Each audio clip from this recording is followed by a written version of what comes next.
Hello. నేను చందన. ఈరోజు నేను ఒక టాపిక్ గురించి మాట్లాడబోతున్నాను. అదేంటంటే సహజంగా పేరెంట్స్ పిల్లల్ని పెంచే క్రమంలో ఏంటంటే, వాళ్ళకి సంబంధించిన విషయాల గురించి అబ్జర్వ్ చేస్తూ ఉంటారు. ఏం చేస్తున్నారు? ఎక్కడికెళ్తున్నారు? ఎందుకు ఇలా డెసిషన్ తీసుకున్నారు? ఇలా ప్రతిదీ మానిటర్ చేస్తూ ఉంటారనమాట. ఈ క్రమంలో ఏమవుతుందంటే ఒక్కొక్కసారి వాళ్ళకి తెలియకుండానే వాళ్ళ లైఫ్‌లో ఎక్కువ ఇన్వాల్వ్ అవ్వడం అనేది జరుగుతూ ఉంటుంది. ఇలాంటి సిట్యుయేషన్స్‌లో ఏమవుతుందంటే పిల్లలు పేరెంట్స్ మమ్మల్ని బాగా కంట్రోల్ చేస్తున్నారు. మా విషయాన్ని మాకు సంబంధించిన విషయాల్లో ఓవర్‌గా ఇన్వాల్వ్ అవుతున్నారు. మమ్మల్ని బాగా రిస్ట్రిక్ట్ చేస్తున్నారు అని కొన్ని కొన్ని సార్లు ఫీల్ అవుతూ ఉంటారనమాట. అయితే ఇలాంటి సిట్యుయేషన్స్‌లో పేరెంట్‌కి ఏమనిపిస్తుందంటే, నా పిల్లల గురించి నేను పట్టించుకోకపోతే ఎవరు పట్టించుకుంటారు? వాళ్ళకి నా కేర్ అవసరం కదా! నేను వాళ్ళని కేర్ తీసుకుంటున్నాను. అంతే కదా! దానికెందుకు వీళ్ళు దీన్నేదో ఒక నియంత్రణగా ఫీలవుతున్నారు అని అనుకుంటూ ఉంటారనమాట. ఇక్కడ సహజంగా మనం అర్థం చేసుకోవాల్సిందేంటంటే, ఏ వ్యక్తికి కూడా వాళ్ళు కంట్రోల్ చేయబడుతున్నారు అన్న ఫీలింగ్ ఏదైతే ఉందో, అది అస్సలు నచ్చదనమాట. అందులో పిల్లలేమి ఎగ్జంప్షన్ కాదు. పిల్లలకి కూడా వాళ్ళని ఒకళ్ళు రిస్ట్రిక్ట్ చేస్తున్నారు. వాళ్ళ ఫ్రీడమ్ అనేది లిమిటెడ్‌గా ఉంది. లేదా వాళ్ళకసలు ఫ్రీడమ్ లేదు. ప్రతిదాన్ని నేను ఇంకొకరితో కన్ఫర్మ్ చేసుకొని బిహేవ్ చేయాలి అన్నప్పుడు, అది ఎవరికీ నచ్చదనమాట. సో, ఇలా ఉన్నప్పుడేంటంటే, వాళ్ళకి తెలియకుండానే వాళ్ళు ఒక డిస్కంఫర్ట్ ఫేజ్‌లోకి వెళ్ళిపోతారు. ఇలా ఉన్నప్పుడేంటంటే, పేరెంట్స్‌కి, పిల్లలకి మధ్య ఉండే నేచురల్ బాండింగ్ ఏదైతే ఉందో, అది తగ్గిపోతూ ఉంటుందనమాట. దాంతో పాటు ఏమవుతుందంటే, సహజంగా పేరెంట్స్ అనేవాళ్ళు పిల్లలకి మోస్ట్‌లీ ఎప్పుడు గూడా నమ్మదగిన వ్యక్తులుగా ఉంటారు. అంటే నాకేదైనా సమస్యొచ్చినప్పుడు, లేదా నాకేదైనా ఇబ్బందొచ్చినప్పుడు, నేను ఈ ప్రపంచంలో ఎవరిని ఎక్కువ ట్రస్ట్ చేయగలను అంటే, ఇన్ జనరల్ ఎవరికైనా గూడా వాళ్ళ parents mostly trust worthy persons అవుతారు. బట్ ఎప్పుడైతే పిల్లలు పేరెంట్స్ నన్ను కంట్రోల్ చేస్తున్నారు, నన్ను రిస్ట్రిక్ట్ చేస్తున్నారు అని ఫీల్ అవుతూ ఉంటారో, ఈ ట్రస్ట్ ఏదైతే ఉందో అది బ్రేక్ అవుతూ ఉంటుందనమాట. అప్పుడు ఆ క్షణం నుండి పిల్లలు ఎలా ఫీల్ అవుతారంటే, వీళ్ళకి నేను చెప్పదగిన విషయం కాదిది. నేను చెప్పినా, చెప్పకపోయినా వీళ్ళు నా లైఫ్‌ని కంట్రోల్ చేస్తున్నారు, మానిటర్ చేస్తున్నారు. నా పర్మిషన్ లేకుండా డెసిషన్స్ నాకు సంబంధించిన విషయాల్లో తీసేసుకుంటున్నారు కాబట్టి, నేను వీళ్ళని నమ్మలేను. నన్నేమి సంప్రదించకుండా వీళ్ళు బిహేవ్ చేస్తున్నారు. అలాంటి వాళ్ళని నేనెలా నమ్మాలి? అన్న ఒక ఫీలింగ్‌లోకి వెళ్ళిపోతారనమాట. దాంతో పాటు ఏమవుతుందంటే, పిల్లలు వాళ్ళకి తెలియకుండా, పేరెంట్స్‌కి తెలియకుండా దాచిపెట్టడం అనేది నేర్చుకుంటారు. అంటే, అప్పటి వరకు పిల్లలు అన్నీ చెప్తూ ఉంటారు. సహజంగా పిల్లలకెలా ఉంటుంది, వాళ్ళ లైఫ్‌లో జరిగే ప్రతి విషయం కూడా పేరెంట్స్‌తో షేర్ చేసుకోవాలి. పేరెంట్స్ దగ్గర నా ఫీలింగ్ చెప్పాలి. వాళ్ళు ఎలా స్పందిస్తారో చూడాలి అని కోరుకుంటూ ఉంటారనమాట. బట్ ఎప్పుడైతే వీళ్ళు నన్ను కంట్రోల్ చేస్తున్నారు అని పిల్లలు ఫీల్ అవుతారో, అప్పుడు పిల్లలు పేరెంట్స్ దగ్గర షేర్ చేయడం ఆపేస్తారు. ఈ ఆపేయటం అనేది చాలా ప్రమాదకరమైన విషయం అన్నమాట. ఎప్పుడైతే పిల్లలు పేరెంట్స్ దగ్గర ఒక విషయాన్ని దాచిపెట్టడం అనేది అలవాటు చేసుకుంటారో, ఈ దాచిపెట్టడం అన్ని విషయాలకి మెల్లమెల్లగా స్ప్రెడ్ అవుతూ ఉంటుంది. వీళ్ళకి చెప్పాల్సిన అవసరం లేదులే. నేను హ్యాండిల్ చేసుకుంటున్నాను కదా! అయినా చిన్నప్పటిలాగా ఉండాల్సిన అవసరం లేదు. ఇప్పుడు అంత అవసరం లేదు. వీళ్ళకి దీని పట్ల నాలెడ్జ్ లేదు. కాబట్టి మనం అవేర్‌నెస్ పెంచాల్సిన అవసరం లేదు. లేదా చెప్పాల్సిన అవసరం లేదు. ఇలా మెల్లమెల్లగా డిస్కనెక్ట్ అవుతూ ఉంటారనమాట. ఇలా కమ్యూనికేషన్ ఎప్పుడైతే తగ్గిపోతుందో పిల్లలకి, పేరెంట్స్‌కి మధ్య, మెల్లగా వాళ్ళ మధ్య ఏంటంటే ఎమోషనల్ బాండ్ ఏదైతే ఉంటుందో, అది కూడా కొలాప్స్ అయిపోతూ ఉంటుందనమాట. ఈ ఎమోషనల్ బాండ్ ఏదైతే ఉందో, అది వన్స్ పిల్లలకి, పేరెంట్స్‌కి మధ్య బ్రేక్ అయ్యాక రీఫార్మ్ చేయడం అనేది కష్టమవుతూ ఉంటుంది. ఎందుకు అంటే సహజంగా మనం తీసుకుంటే ఎవరైనా ఒకరితో మనం మంచిగా ఎమోషనల్‌గా ఒక మంచి స్ట్రాంగ్ బాండ్ ఏర్పరచుకున్నాం. అంటే మనం ఫీల్ అయ్యే విషయాలు కానివ్వండి, మన ఒపీనియన్స్ కానివ్వండి, అన్నీ వాళ్ళతో షేర్ చేసుకుంటున్నాం. బాగా కనెక్టెడ్‌గా ఉన్నాం.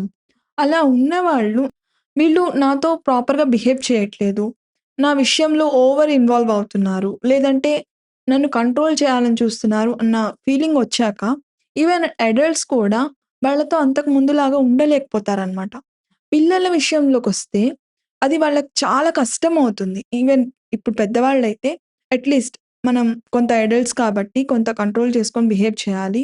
అట్‌లీస్ట్ కొంత రిస్ట్రిక్ట్ చేసి వాళ్ళ యాక్సెస్ ఏదైతే ఉందో కంప్లీట్‌గా రిలేషన్ బ్రేక్ చేయకుండా కొంత మెయింటైన్ చేస్తూ బౌండరీస్ మెయింటైన్ చేద్దాము ఇలా అనుకుంటారు. బట్ పిల్లల దగ్గరకొచ్చేటప్పటికి ఏమవుతుందంటే వాళ్ళు ఇంత సోషల్, ఇంత లాంగ్ రన్ ఆలోచించలేకపోతారు కాబట్టి తెలియకుండా ఏంటంటే పేరెంట్స్‌తో ఉన్న రిలేషన్‌ని బ్రేక్ చేసుకోవాలని చూస్తారనమాట. ఈ వన్స్ ఎప్పుడైతే పిల్లలు బ్రేక్ చేసుకోవాలని చూడటం మొదలైందో పేరెంట్స్‌కి, పిల్లలకి మధ్య పూడ్చలేనంత పెద్ద అగాధం అనేది ఏర్పడుతుంది. ఇది ఏర్పడ్డాక ఏమవుతుందంటే, వాళ్ళు ఒక ట్రస్ట్ వర్తీ పీపుల్‌ని వాళ్ళ లైఫ్‌లో కోల్పోతారు. ఇలా కోల్పోయినప్పుడు ఏమవుతుందంటే, వాళ్ళు లాంగ్ రన్‌లో సెల్ఫ్ ఎస్టీమ్‌ని బాగా కోల్పోతారనమాట. అంటే నేను బాగా నమ్మే వాళ్ళే ఇలా ఉన్నారు. నన్ను కంట్రోల్ చేస్తున్నారు. నన్ను ప్రతిసారి డామినేట్ చేయాలని చూస్తున్నారు.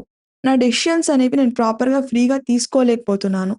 ఇలా ఉన్నప్పుడు పిల్లలకేమవుతుంది? సెల్ఫ్ ఎస్టీమ్ తగ్గిపోతుంది.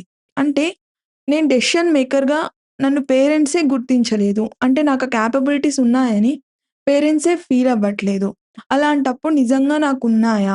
నేను నిజంగా వర్తీయేనా? అన్న ఒక సెల్ఫ్ డౌట్ పెరిగిపోతుందనమాట. ఇలా పెరిగిపోవడం వల్ల ఏంటంటే వాళ్ళకి లాంగ్ రన్‌లో యాంక్సైటీ డిజార్డర్స్ రావడము, డెసిషన్ మేకింగ్ వాళ్ళు ప్రాపర్‌గా తీసుకోలేకపోవడము, ప్రతి విషయానికి భయపడుతూ ఉండడము, లేదా పాస్ట్ రిలేటెడ్ విషయాల్ని ఎక్కువగా ప్రాపర్‌గా నేను చేయలేదేమో అనుకుంటూ దానివల్ల డిప్రెస్డ్ ఆహ్, ఫీలింగ్‌లోకి వెళ్ళిపోవటము, ఇలాంటివి ఎక్కువ జరుగుతూ ఉంటాయన్నమాట. దీంతో పాటు ఏమవుతుందంటే ఆహ్, పిల్లలు వీటన్నిటికన్నా కూడా ఫస్ట్ మనం ఎలా ఐడెంటిఫై చేయాలంటే, మీకు తెలియకుండా పనులు చేయడం స్టార్ట్ చేస్తారు. అంటే ఎలా అబద్ధాలు చెప్పాలి అనేది నేర్చుకుంటారనమాట. అంటే నన్ను ఇక్కడ కంట్రోల్ చేస్తున్నారు. నాకిక్కడ ఫ్రీడమ్ లేదు. కాబట్టి నేను వీళ్ళ కంట్రోల్‌లోనే ఉన్నట్టు వీళ్ళకి కనిపిస్తే నన్ను మిగతా విషయాల్లో వీళ్ళు ఒత్తిడి చేయకుండా ఉంటారు కాబట్టి, ఇక్కడ మనం నటిద్దాము అన్న ఆలోచన పెరిగిపోతుంది. అలా ఉన్నప్పుడేంటంటే వాళ్ళకి తెలియకుండానే డ్యూయల్ రోల్స్ బిహేవ్ చేయడం. అంటే ఒకరి దగ్గర ఒకలా బిహేవ్ చేసి, వీళ్ళు వెళ్ళిపోగానే మళ్ళీ ఇంకొకలాగా బిహేవ్ చేయడము. లేదంటే వాళ్ళకి తెలియకుండా ఎలా చేయాలి, పేరెంట్స్‌కి తెలియకుండా వాళ్ళ నాలెడ్జ్‌లోకి రాకుండా నేనెలా ఈ ఇష్యూని హ్యాండిల్ చేయగలను అన్న మిగతా దారులు వెతుక్కుంటూ ఉంటారనమాట. ఇలా ఉన్నప్పుడు ఏమవుతుందంటే సహజంగా వాళ్ళకి తెలియకుండా పొరపాట్లు చేస్తూ ఉంటారు. అది పేరెంట్స్ వాళ్ళ నాలెడ్జ్‌కి రాదు కాబట్టి పేరెంట్స్ కూడా ప్రాపర్‌గా గైడ్ చేయలేకపోతారు. ఒక్కొక్కసారి మిస్టేక్స్ చాలా పెద్దగా గూడా జరుగుతూ ఉంటాయి. దానివల్ల కాన్సిక్వెన్సెస్ వాళ్ళ లైఫ్ లాంగ్ ఒక్కొక్కసారి ఫేస్ చేయాల్సొస్తుంది. సో, ఇలా ఉంటాయి కాబట్టి వీలైనంత వరకు ఏంటంటే పిల్లల్నెప్పుడు రిస్ట్రిక్ట్ చేయాలని చూడొద్దు. వాళ్ళని ఎక్కువ మానిటర్ చేస్తున్నాము. పేరెంట్స్ ఎక్కువ నన్ను ఫోకస్ చేస్తున్నారు. నేను చేసే ప్రతి యాక్టివిటీ పట్ల వీళ్ళకి ఎక్కువ కంట్రోల్ ఉంటుంది. నాకంటే ఎక్కువ కంట్రోల్ ఉంటుంది అన్న ఫీలింగ్ ఒకసారి పిల్లలకొచ్చింది అంటే, పేరెంట్స్‌కి తెలియకుండా ప్రవర్తించడం ఎలా అనేది వాళ్ళు నేర్చుకుంటారనమాట. వన్స్ ఒక్కసారి పిల్లలు అది నేర్చుకున్నారు అంటే, మీకు తెలియకుండా వాళ్ళు చాలా చేస్తారు అన్న విషయాన్ని ఫస్ట్ పేరెంట్స్ అర్థం చేసుకోవాలి. ఒక్కొక్కసారి ఏమవుతుందంటే, ఆల్రెడీ పేరెంట్స్‌కి, పిల్లలకి మధ్య ఒక గ్యాప్ అనేది వచ్చేస్తూ ఉంటుంది. అంటే ఆల్రెడీ రిలేషన్ బ్రేక్ అవ్వడము, వాళ్ళు మీకు తెలియకుండా ఆల్రెడీ చేసేస్తూ ఉండడం, ఇలాంటివి జరుగుతూ ఉంటాయన్నమాట. ఇలాంటి కేసెస్‌లో ఏంటంటే, ప్రాపర్‌గా ఎక్కడి నుంచి ఇది స్టార్ట్ అయింది? ఎప్పటి నుంచి ఇలా బిహేవ్ చేస్తున్నారు? ఏ విషయాల్లో ఇలా చేస్తున్నారు? ఇదంతా ప్రాపర్‌గా అనలైజ్ చేయాల్సుంటుంది. అండ్ పిల్లల పర్సనాలిటీ ఎలా ఏర్పడింది? వీళ్ళు ప్రస్తుతం పేరెంట్స్‌ని ఎలా ట్రీట్ చేస్తున్నారు? వీళ్ళల్లో ఏది చేంజ్ చేయొచ్చు, చేయలేము. ఇవన్నీ ఏంటంటే ప్రాపర్ గైడెన్స్ మీరు తీసుకున్నప్పుడు ఎలా చేస్తున్నారు అనేది ప్రాపర్‌గా సైకాలజిస్ట్‌లు గాని, కౌన్సిలర్స్ గాని ఐడెంటిఫై చేస్తారు కాబట్టి, వాళ్ళు ప్రాపర్‌గా మీ పిల్లలకి, మీకు మధ్య ఉన్న డిస్టెన్స్ ఏదైతే ఉందో, ఆ గ్యాప్ ఏదైతే ఉందో ఎమోషనల్‌గా, దాన్ని రీబిల్డ్ చేసుకోవడానికి మీకు ప్రాపర్ గైడెన్స్ అనేది ఇస్తారనమాట. సో, మీ పిల్లలు ప్రస్తుతం ఎలా ఉంది మీకు వాళ్ళతో రిలేషన్‌షిప్? నేను నా పేరెంటింగ్‌లో ఏం మిస్టేక్స్ చేస్తున్నాను అనేది మీరు ఐడెంటిఫై చేసుకున్నప్పుడు, మీరు మీ పిల్లలతో మళ్ళీ ఎమోషనల్ బాండింగ్ రీబిల్డ్ చేసుకోవడానికి అవకాశం అనేది పెరుగుతుంది. Thank you for watching.